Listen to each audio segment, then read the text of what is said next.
To Those I've Hurt, by Ye, formerly known as Kanye West. 25 years ago, I was in a car accident that broke my jaw and caused injury to the right frontal lobe of my brain. At the time, the focus was on the visible damage, the fracture, the swelling, and the immediate physical trauma. The deeper injury, the one inside my skull, went unnoticed. Comprehensive scans were not done, neurological exams were limited, and the possibility of a frontal lobe injury was never raised. It wasn't properly diagnosed until 2023. That medical oversight caused serious damage to my mental health and led to my bipolar type 1 diagnosis. Bipolar disorder comes with its own defense system. Denial. When you're manic, you don't think you're sick. You think everyone else is overreacting. You feel like you're seeing the world more clearly than ever, when in reality you're losing your grip entirely. Once people label you as crazy, you feel as if you cannot contribute anything meaningful to the world.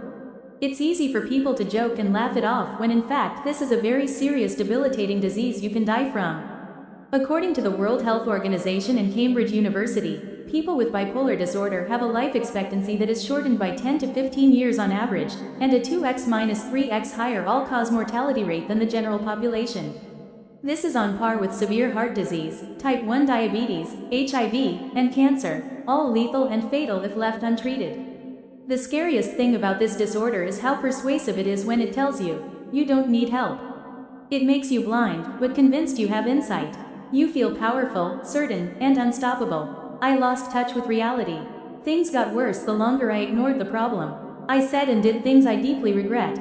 Some of the people I love the most, I treated the worst.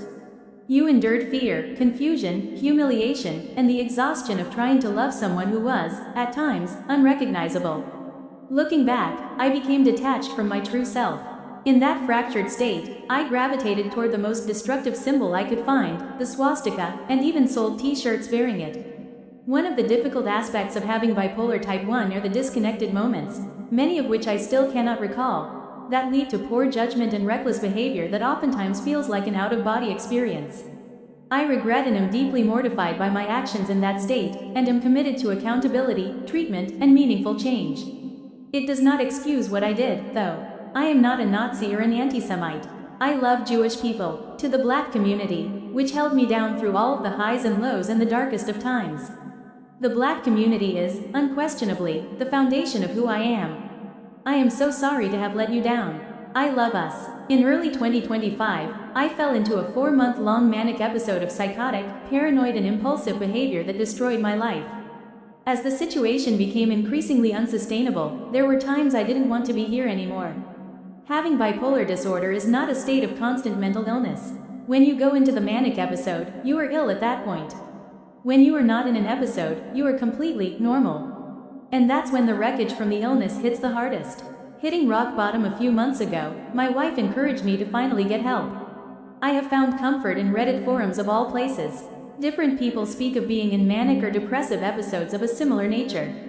I read their stories and realized that I was not alone. It's not just me who ruins their entire life once a year despite taking meds every day and being told by the so-called best doctors in the world that I am not bipolar, but merely experiencing symptoms of autism. My words as a leader in my community have real global impact and influence. In my mania, I lost complete sight of that.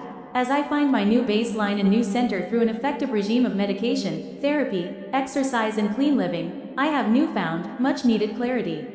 I am pouring my energy into positive, meaningful art, music, clothing, design, and other new ideas to help the world. I'm not asking for sympathy or a free pass, though I aspire to earn your forgiveness. I write today simply to ask for your patience and understanding as I find my way home. With love, Ye. Paid for by Yeezy, Hussein Lalani, Yeezy CFO. Yeezy Official, com.